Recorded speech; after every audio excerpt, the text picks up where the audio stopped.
అబ్దుల్ ఖాదర్. నాకు ప్రస్తుతం 60+ ఏజ్. నేను లెక్చరర్గా పనిచేస్తాను. షోల్డర్ పెయిన్ ఉంది, బోర్డ్ వర్క్ చేయలేని పరిస్థితి.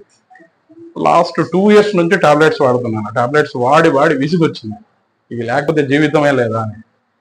సార్ పేరు రెఫర్ చేయగానే మా చెల్లయ్య రెఫర్ చేసింది. జస్ట్ ఒక 3 days అంతే ఫిజియోథెరపీ ప్లస్ ఆయన మాట తీరు కన్విన్సింగ్ గా ఏంటి పరిస్థితి ఒక మెడికల్ స్టూడెంట్ కి ఎక్స్ప్లెయిన్ చేసినట్టుగా చేశారు. నాకు ఆయన కొత్తగా అనిపించడం లేదు, ఆత్మీయుల్లాగా అనిపిస్తుంది రియలీ. సో ఈ ఐ మీన్ పైన బోర్డులో కూడా రిహాబిలిటేషన్ అని పెట్టారు. No doubt it is rehabilitation, దాంట్లో సందేహమే లేదు. కేవలం ఇది కాదు, ఫిజియోథెరపీ మాత్రమే కాదు, వాళ్ళ మాటల వల్ల మాకు కూడా నమ్మకం ఏర్పడింది. మాకు దాని మీద కాన్ఫిడెన్స్ రావడం వల్ల, ఇక్కడ చేసిన ట్రీట్మెంట్ ప్లస్ ఎక్సర్సైజ్ వల్ల డెఫినెట్గా రేపు పొద్దున ఓవర్ స్ట్రైన్ ఉండదు, టాబ్లెట్స్ మీద డిపెండ్ కావాల్సిన పరిస్థితి కూడా ఉండదు అని అనిపిస్తుంది. అదే బయట కూడా ఉంది ఫిజియోథెరపీ, బట్ అంత అనిపించడం లేదు. సో ముఖ్యంగా డాక్టర్ గారి నాన్నగారిని కూడా ఈ సందర్భంలో తలుచుకోవాలి.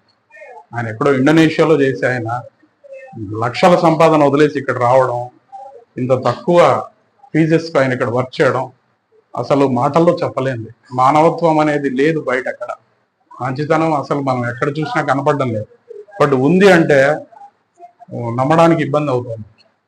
చాలా మందికి నా ద్వారా ఇంకా కొంతమందికి రికమెండ్ చేసి వీలైతే వాళ్ళకు ఫైనాన్షియల్ బర్డెన్ తగ్గించి కాస్త వాళ్ళు కూడా రికవర్ అయ్యేటట్టు చూడాలని నాకు అనిపిస్తుంది. మా కాలేజ్ ప్రిన్సిపల్ గారు ఉన్నారు, వాళ్ళు కూడా అంతే. పాపము షోల్డర్ పెయిన్తో చాలా ఇబ్బంది పడుతున్నాడు, టాబ్లెట్స్ అంటే భయం. ఆయన కూడా వస్తామన్నారు పాపము. మిగతా వాళ్ళు కూడా చాలా మంది ఉన్నారు. రియలీ మ్యాక్సిమం ఎంతమందికి వీలైతే అంతమందికి రికమెండ్ చేస్తాను. బట్ ఉన్నది ఏంటంటే ఇక్కడ ఓవర్ రష్ అవుతుందేమో అనిపిస్తుంది, నో డౌట్ అబౌట్ ఇట్.